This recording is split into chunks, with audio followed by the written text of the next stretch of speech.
Question number 1 हो गया। ये अपन ने शायद अपनी कॉपी में भी कर लिया था बाई चांस, है ना, अल्फा -1 वाला। क्वेश्चन नंबर 2 हो गया। पक्की बात है, पक्का। इसमें C1 पे C1 + C2 + C3 करके कॉमन लेना है, वही है? नहीं, ऐसा नहीं है क्या? 3 डिग्री क्या होता है?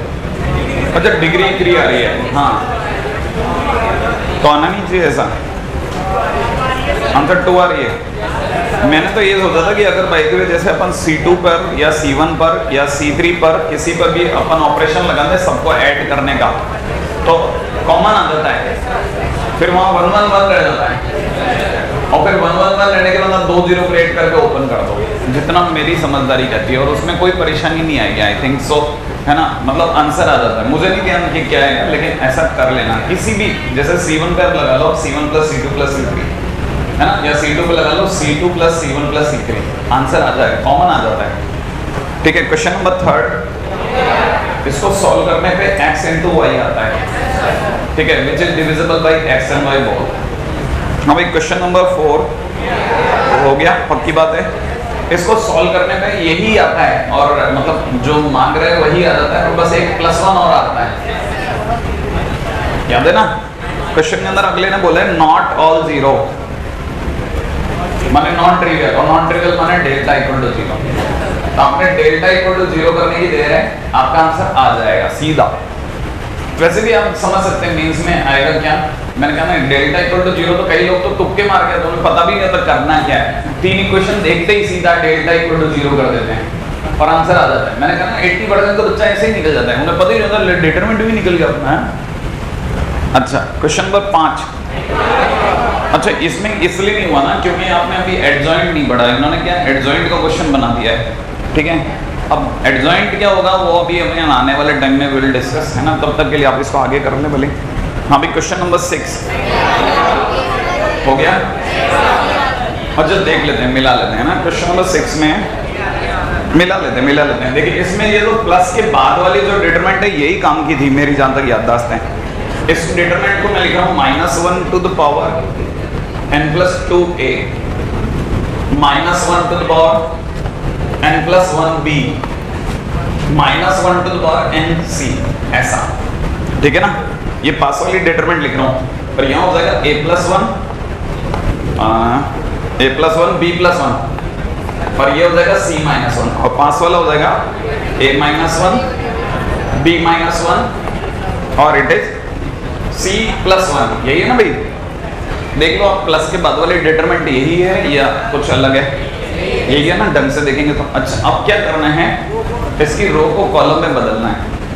रो को कॉलम में बदलते it is -1 to the power n + 2a, -1 to the power n + 1b, -1 to the power nc, ये बन जाएगा।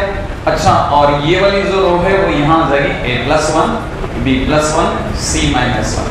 अच्छा, ये थर्ड रो जो होगी वो थर्ड कॉलम बन जाएगी b - 1 c + 1। अच्छा, ऐसा क्यों करा जा रहा है? क्योंकि इसके पास वाला बड़ा इंटरेस्टिंग है। इसके पास वाला कहता है a + 1 a - 1, सही है, -b b + 1 b - 1 c c - 1 c + 1। अब अगर आप ध्यान से देखें तो ये कॉलम और इसी प्रकार से ये और ये कॉलम सेम है। और मैंने आपको एडिशन प्रॉपर्टी में बताया था, अगर 2 चीजें फिक्स हो जाएं तो हम ऐड कर लेते हैं, चाहे 2 कॉलम हो चाहे 2 रो ऐड हो सकता है।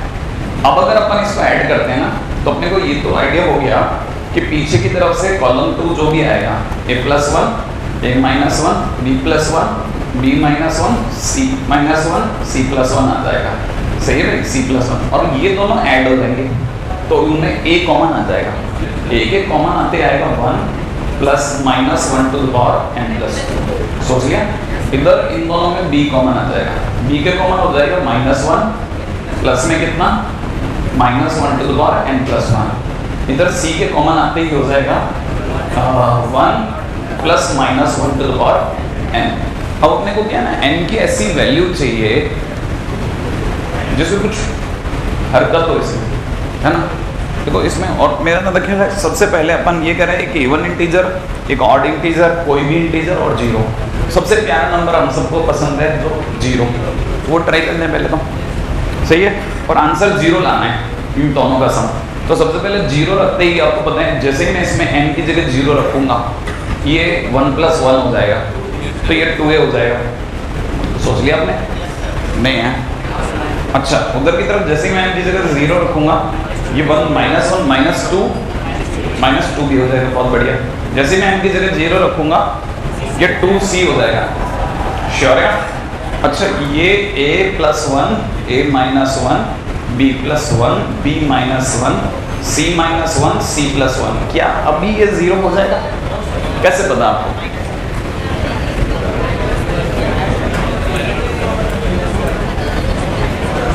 सोच के देखिए, क्या आप आराम से सोचिए, इन दोनों को ऐड करके उसमें से घटा दो, एक ऑपरेशन लगाओ c1 पे, c1 - c2 + c3 लगा दो, अगर आप आदेश दें तो, है ना। तो ये तो जीरो हो रहा है। अच्छा, इन दोनों को ऐड करते ही 2b हो जाएगा, और अगर मैं घटाऊंगा तो माइनस का 4b हो जाएगा। अच्छा, इन दोनों का एडिशन करते ही जीरो हो जाएगा, सही है। अच्छा, और इधर हो जाएगा a + 1 a - 1 और b + 1 b - 1, और इधर आ जाएगा c - 1 c + 1। अच्छा, आप बोलो तो ओपन कर दूं इस साइड से, कॉलम से, तो 4b की साइड से ओपन कर देता हूँ, तो माइनस का 4b की जगह प्लस का 4b ब्रैकेट के अंदर, बाकी तो सब जीरो जीरो है। ये दोनों मल्टीप्लाई हो जाएंगे, तो आपको जो मल्टीप्लिकेशन आता है ac + a + c + 1 माइनस, दूसरी तरफ से देखा जाए तो इन दोनों का मल्टीप्लिकेशन हो जाएगा ac - a - c + 1 बराबर है। ac तो कट गया, और 1 और 1 भी कट गया, लेकिन बच गया कुछ, 2a + 2c, तो जीरो नहीं हुआ, माने जीरो तो आंसर नहीं है। श्योर है? अब आते हैं, क्या जीरो आंसर नहीं है तो इसका मतलब ये कि इवन इंटीजर पे दांव लगाएं? नहीं है, हमको समझ में। अगर मैं इवन इंटीजर पे, मैंने जीरो पे जो दांव लगाया, अगर मैं कल को यहाँ 2 लिखता तो क्या होता? मान लो एक बार ये 2 होता है, n की जगह 2 होता, 2 होते क्या होता? पावर 4 होती, तो ये वापस 2a बनता, n की जगह 2 लिखते 2a बनता, n की जगह 2 लिखते ही आराम से सोचो -2 भी बनता, हाँ के ना। n की जगह 2 रखते ही फिर से 2c बनता, तो जीरो नहीं कटा, जीरो के साथ इवन भी कट गए सारे, नहीं है समझ में। अब आपके पास चॉइस क्या रहेगी? एनी इंटीजर भी कट गया, ऑड ही बच गया, आंसर क्या है? आंसर में तो करेक्शन है, ये तो बात पक्की है, मुझे नहीं पता, आंसर में तो करेक्शन है, ठीक है। हाँ,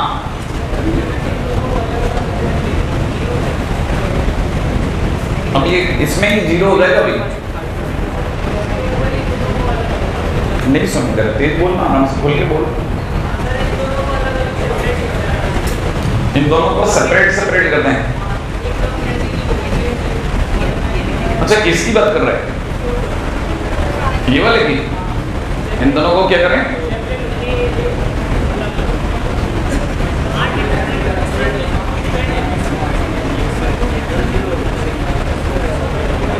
कम ही चांस लग रहे हैं मेरे को, बताऊं क्यों कम चांस लग रहे हैं? क्योंकि जो सेपरेट हो गए जो आंसर आएगा वो सॉल्व होके भी आएगा, नहीं फिर भी आप में से कई दिमाग वाले लोगों ने इसमें खोपड़ी तो लड़ाई होगी।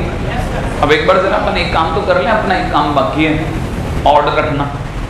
ऑड तो रखा ही नहीं, मान लो अपने बदल ऑड इवन सब चले गए, हमने कुछ गड़बड़ कर रखी थी ऐसी, वो भी तो देख लें, हमारे हाथों तो कुछ भी हो सकता है ना। पता चला यहाँ खाली बैठे अपने क्रायोजेनिक इंजन का आविष्कार कर लिया, नहीं एक बार मैंने किया था, बताया तो बहुत शानदार आविष्कार किया था। देखो मेरी छोटी सी खोपड़ी में क्या क्या आ सकता है, देखो आप, F = gm1m2/r²। सुना है आपने? मुझे अभी भी याद है, ठीक है ना। अपन एक काम करते हैं, m1 और m2 की जगह एक इलेक्ट्रॉन ले लेते हैं और एक प्रोटॉन ले लेते हैं, ले लें, ठीक है। ये बात पक्की है ना, यहाँ तक समझ में आ रहा है? अच्छा, आप में से किसी को पता है ये दोनों मिलके क्या बनाते हैं? ये दोनों मिलके इलेक्ट्रॉन में प्रोटॉन ऐड हो, क्योंकि अट्रैक्ट होंगे ना, क्या बनाएंगे? सुनते फोटोन बनाते हैं। बनाते हैं क्या? नहीं पता आपको? अरे ये नहीं पता क्या? मैंने ऐसा सुना तो बनाते हैं, ठीक है? बनाते ही हैं, आपको नहीं पता तो मैं बता देता हूँ। ये दोनों मिलकर फोटोन बनाते हैं। आपने क्या किया? दो को पकड़ा, ठीक है ना? दो को पकड़ा, नीचे ले गए, तो नीचे ले जाते समय जी काम करेगा, है ना? नीचे ले गए, ले जाने के बाद में क्या किया? जैसे ही नीचे लेके दोनों को मिक्स कर दिया, मिक्स करते फोटोन बन गया, और फोटोन का जो मास होता है वो 0 होता है। जैसे ही मास 0 होगा, उसका जी काम नहीं करेगा, वो वापिस ऊपर आ जाएगा, ठीक है? फिर आप नीचे ले जाओ, फिर वो फ्री में ऊपर आ जाएगा, इनफाइनाइट एनर्जी का इंजन बन जाता है। नहीं समझ में आपको? इनफाइनाइट एनर्जी का इंजन बन गया साहब। कार्नोट इंजन की कैपेसिटी 63% है। The only engine which is more than 60% that is body, एक इंसान की body. That is the only engine feasible in this world which can work up to 102% also. 102% तक भी काम कर सकती है। मेरी खोपड़ी ने मुझे बताया है, मतलब मैंने पढ़ करके ये भी समझा है कि अच्छा ये भी है, ठीक है? तो इसी वजह से आपको नहीं पता, जब आप आगे पढ़ते हैं ना तो आपको पता चलता है। मतलब मैंने आगे भी पढ़ा था, वाकई में G(m1m2/r²) पहली ऐसी चीज़ है जो गलत प्रूफ होती है। ये वाकई में गलत प्रूफ हुआ था। और ये जो ये मैं खोपड़ी लड़ा रहा था ना, नीचे ले जाएंगे फोटोन बनाएंगे फ्री में ऊपर आएगा, नीचे ले जाएंगे फोटोन बनाएंगे फ्री में ऊपर आएगा, है ना? ये जो डांडिया खेला था ना ये वाकई सही था। मतलब थियोरेटिकली फिजिसिस्ट जो हैं वो इसको प्रूव कर चुके हैं कि it is not working.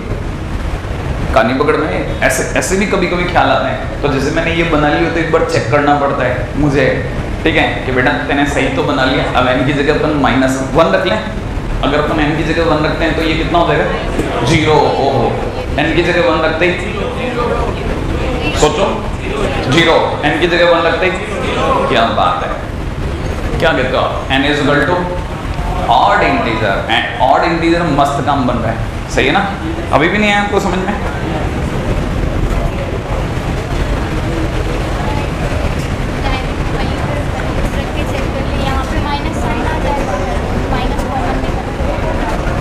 Answer आता है ऑड का, चलेगा, क्यों नहीं? क्वेश्चन नंबर 7 का है।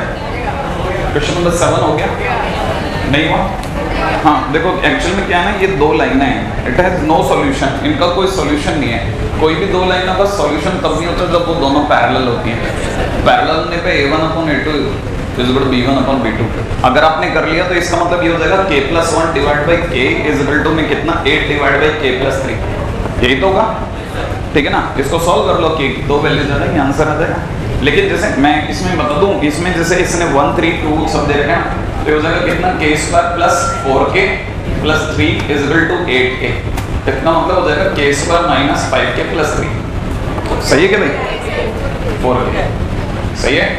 इसका मतलब k की 2 वैल्यू आने वाली है 1 और 3, 1 और 3। हाँ भाई, क्या दोनों पे आंसर आता है क्या? देखा हुई या नहीं देखा? नहीं? हाँ भाई, k की कितनी वैल्यूज का आंसर आता है? कितना? 1 पर पक्का? k = 1 और 3, ये 2 आंसर आ रहे हैं मेरी नजर में। अब जरा k = 1 पे चेक करा रहा हूँ। k = 1 होने पर ये बन जाएगा 2x प्लस में 8y is equal to k = 1 लिया ना 4, और k = 1 पे दूसरा हो जाएगा x + 4y is equal to 2। हाँ साहब, ये दोनों पैरेलल हैं या नहीं? देख लो अच्छे से, पैरेलल है, इसका मतलब नो सॉल्यूशन। अब अगर 3 रखते हैं तो क्या होता है? राइट है, k = 3 भी रखते हैं। 3 रखने पे क्या हो रहा है? 3 रखने पर 4x + 8y is equal to 12। अच्छा, और अगर मैं k = 3 दूसरे में रखता हूँ दैट इज 3x, और 3 रखने पे 6y, ठीक है, इज इक्वल टू 3 रखने पे 8। हाँ साहब, क्या बताइए? 4/3 बराबर 8/6 बराबर 12/8। सही या गलत है? अरे देख लो जल्दी से, गलत है क्या? 12/8, तो ये भी नो सॉल्यूशन है क्या? इसमें इनफाइनाइट सॉल्यूशन हो रहे हैं। अच्छा तो अपने ये देखा नहीं, मतलब ये 8/4 बराबर में 4/2 ये हो रहा है। हाँ तो ये अपने को तो नो सॉल्यूशन चाहिए। नो सॉल्यूशन किस में आया, नीचे या ऊपर? हाँ नीचे। तो के की ए की वैल्यू का आंसर आ रहा है, उस पे इनफाइनाइट सॉल्यूशन आ रहा है, इनफाइनाइट सॉल्यूशन। सही है, हाँ इनफाइनाइट सॉल्यूशन। अगले पे आ जाते हैं, क्वेश्चन नंबर 8 नहीं हुआ? अरे 8 तो आपके लिए बहुत खजाना था। 8 में तो आपने को सोचना था कम से कम। fn क्या दिया है, अल्फा की पावर n प्लस बीटा की पावर n, यही दिया ना भाई। तो इसका मतलब ये हो जाएगा 1 + 1 + 1, ठीक है। और 1 + f1 का मतलब हो जाएगा 1 + अल्फा + बीटा। अच्छा ये हो जाएगा 1 + α² + β²। नीचे की तरफ हो जाएगा 1 + अल्फा + बीटा। ये हो जाएगा 1 + α² + β²। ये हो जाएगा 1 + α³ + β³। अच्छा ये हो जाएगा 1 + α² + β²। ये हो जाएगा 1 + α³ + β³। और ये हो जाएगा 1 + α⁴ + β⁴। यही है ना क्वेश्चन। आपने ध्यान से देखा 3 को 3 नहीं लिखा। हमने पहले भी कभी ऐसा क्वेश्चन किया था जब मैंने 2 को दबा लिया था धीरे से, है ना, याद आया? हाँ ये मल्टीप्लिकेशन तो नहीं है कहीं। हाँ तो आपको पता चलेगा 3 चीजों की मल्टीप्लाई है। अब ये किन किन 3 चीजों की मल्टीप्लाई है वो आपको सोचना है। सोच लेंगे, सोचते आपके आंसर आ जाएंगे। सही है ना भाई? एक बात तो पक्की है, ये 1 1 1 आना बता रहा है क्लियर कि इधर की तरफ 1 1 1 1 1 1 नहीं है यहाँ समझ में। अब सोचो ये 1 + अल्फा + बीटा आना बता रहा है 1 अल्फा बीटा, अभी भी नहीं है। और ये बता रहा है 1 α² β²। ये वाली पार्टी बता रही है। आगे तो आप सोच लोगे नहीं, सोच पाओगे? सोच लेंगे ना, फिर इसको तो इसका तो आंसर भी याद होगा कई बच्चों को। क्या याद है आपको? कितना? 3 ब्रैकेट याद आया? 3 ब्रैकेट नहीं याद आया? हाँ तो बाकी कर लेना। Question number 9, question number 10, question number 11 answer. अरे ये कह रहे हैं आंसर दिया ही नहीं है। क्या मेरे भी नहीं दिया? 11वें का कहाँ दिया आंसर? क्या आ रहा है आंसर? क्या डी दिल्ली वाला है या बॉम्बे वाला? बॉम्बे। इधर कोई बॉम्बे आ रहा है, तुम्हारा दिल्ली आ रहा है? बॉम्बे आ रहा है क्या? सभी का बॉम्बे आ रहा है? चेक कर लेना, मेरे पास भी नहीं आंसर है ना। हाँ भाई क्वेश्चन नंबर 1। अरे क्वेश्चन नंबर 1 नहीं हुआ है ना? अरे कितना गर्मी है तुम्हारे, इसीलिए तो 201 में आने से पहले आदमी है ना पस्त 201 में के क्लास। हाँ साहब आगे बढ़ेंगे। ये बड़ा इंटरेस्टिंग क्वेश्चन है ना, आप में से कई लोग शायद समझ जाएंगे। पी दे रखा है माइनस का साइन ब्रैकेट के अंदर बीटा माइनस अल्फा और माइनस का कॉस बीटा, यही दे रखा है। अच्छा और क्यू दे रखा है हमारे को कितना, कॉस बीटा माइनस अल्फा और माइनस इंटू में साइन बीटा। सही है भाई? अच्छा और एक आर करके एक और बंदा दिया है, और आर क्या दिया है, cos beta minus alpha plus theta.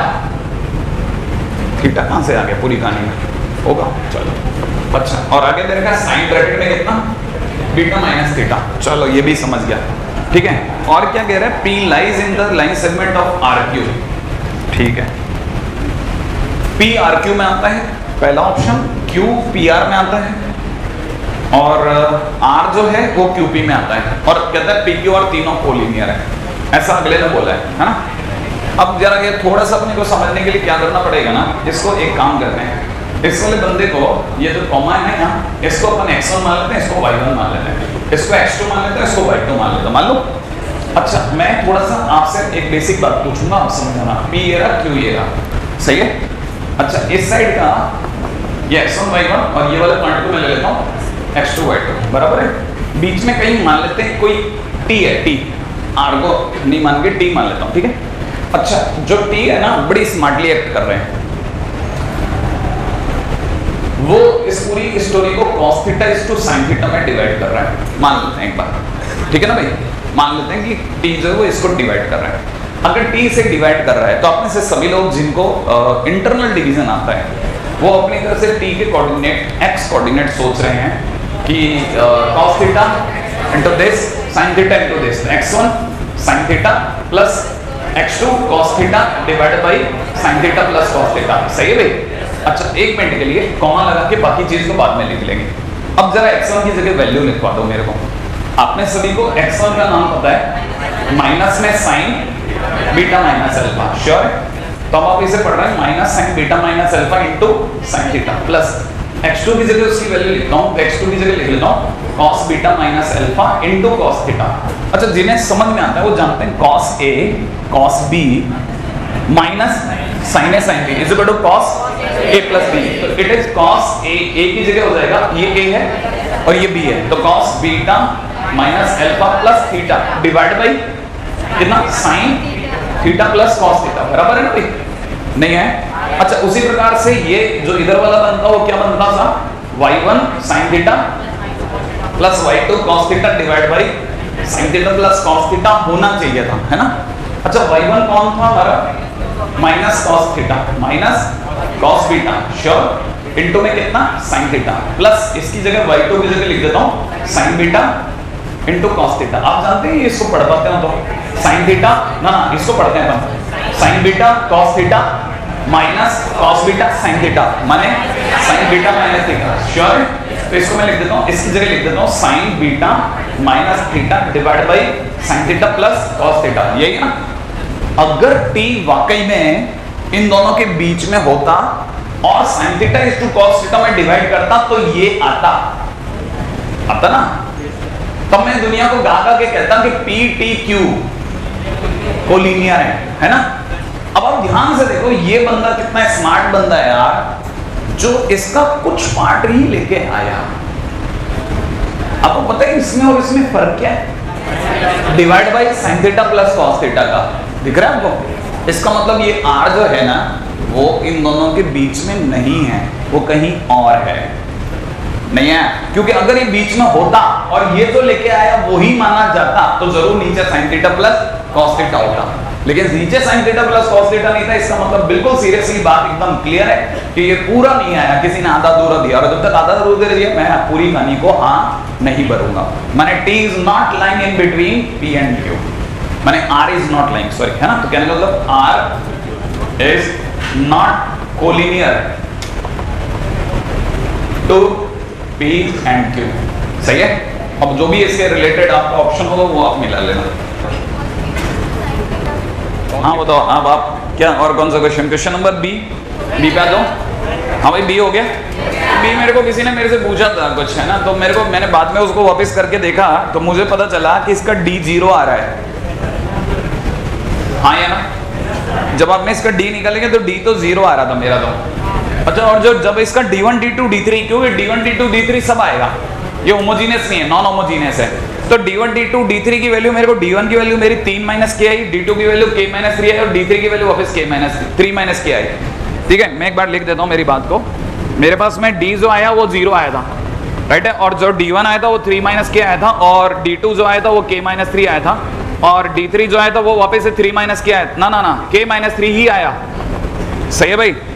अब आ जाओ आप क्वेश्चन के दौरान, अगर आप क्वेश्चन को देखेंगे ना तब आपको एक बात समझ में आएगी कि क्वेश्चन वाला कह रहा है फर्स्ट स्टेटमेंट में कि अगर k की वैल्यू 3 ना हो, अगर k की वैल्यू 3 नहीं होगी तो ये भी 0 नहीं होगा, ये भी 0 नहीं होगा और ये भी 0 नहीं होगा। अब आप सोचो d तो 0 है, अरे d तो 0 है। अब क्वेश्चन के अंदर आप जरा सोच के जवाब दो कि आंसर क्या सिस्टम हैज नो सॉल्यूशन। क्या पहला स्टेटमेंट सही नहीं हुआ या फॉल्स हो गया? अरे सही हुआ कि गलत हुआ? कैसे सही कैसे हुआ? D 0 है। आपने से कैसे बताया जब D 0 होता है तो हम लिखते कैसे हैं? कैसे लिखते थे? डिवाइड बाई D करके या 0 इंटू समथिंग करके? हाँ, तो 0 into something is not equal to 0। इसका मतलब बीच वाला फंस गया, माने XYZ हैज नो सॉल्यूशन। आया? तो इसका मतलब ये कि पहला स्टेटमेंट तो बराबर है, क्या इट हैज नो सॉल्यूशन, और दूसरी बात ये कह रहा है कि the determinant this has not equal to 0 when k is equal to 3। सही है, बराबर तो है, इसमें क्या गलत था मेरे को नहीं पता, हो सकता है फिर भी कोई एंगल रह गया हो आपका। ठीक है, आगे बात करूं। हाँ भाई, क्वेश्चन नंबर सेकंड हो गया, थर्ड सेकंड नहीं हुआ आपका। सेकंड में देखिए, सेकंड में क्या करना, थर्ड रो में से लिखते जाओ आप, तो थर्ड रो में से सेकंड रो घटा लो। थर्ड रो में सेकंड रो कैसे घटाओगे, लिखोगे कैसे? R3 पे ऑपरेशन लगाना, R3 माइनस R2, R2 पे ऑपरेशन लगाना, R2 माइनस R1, लिख लिया? लिखते ही आपका क्या होगा, नीचे से अल्फा ही उड़ जाएगा, दो रो के अंदर अल्फा ही नहीं बचेगा, ठीक है ना भाई। जैसे ऐसा करोगे आपके पास में ऐसा कुछ बन जाएगा, माने अल्फा स्क्वायर नहीं बचेगा, सॉरी, ठीक है ना, अल्फा की टर्म्स में लीनियर इक्वेशन बच जाएगी, ठीक है। अब आप वापस से R3 पे ऑपरेशन लगाना, R3 माइनस R2, ठीक है। माने आपको दो बार R3 माइनस R2 लगाना है, पहली बार, ठीक है, फिर दूसरी बार जो भी बचा उसमें फिर से R3 माइनस R2 लगा लेना, और लास्ट में क्या करना, नीचे डिजिट बच जाएंगे और 2 जीरो क्रिएट कर देना, मेक 2 zeros एंड ओपन, खत्म। 3 ऑप्शन में खत्म, 3 लाइन के अंदर मतलब 3 ऑपरेशन लगेंगे और बाहर आ जाओगे आप, खोल देना आप इसको, ठीक है, आंसर तुरंत नजर आ जाएगा, ठीक है, अल्फा की वैल्यू दिखने लग जाएगी। बाकी सारे रास्ते लंबे हैं इसके, मैं जो बता रहा हूँ this is the best way, है ना, 3 ऑपरेशंस बाहर आ जाओगे। हाँ भाई, क्वेश्चन नंबर 3, ये भी नहीं हुआ? अरे ये अलग अलग तो करना है, नहीं आया आपको समझ में? अलग अलग आया समझ में? अलग अलग का मतलब समझ में आया? अरे प्लस वाले ये थर्ड रो को अलग अलग करना है, थर्ड कॉलम को नहीं, हाँ फिर कॉमन आ जाएगा, आंसर आ जाएगा। हाँ भाई, क्वेश्चन नंबर 4 हो गया, हाँ ये खुद करो भाई, है ना। आगे बढ़ते हैं, क्वेश्चन नंबर 4 के बाद अब आते हैं अपन लोग मैट्रिसेस में। काम दिया था क्या? क्या काम दे दिया यार, तुम लोग इतने जोश में हो तो। एक्सरसाइज 1 पूरी दे दी थी क्या? एक्सरसाइज 1 पूरी दे दी, वाह। अच्छा 10 तक दे दिया था क्या? हाँ भाई, क्वेश्चन नंबर 1 2 पक्की बात?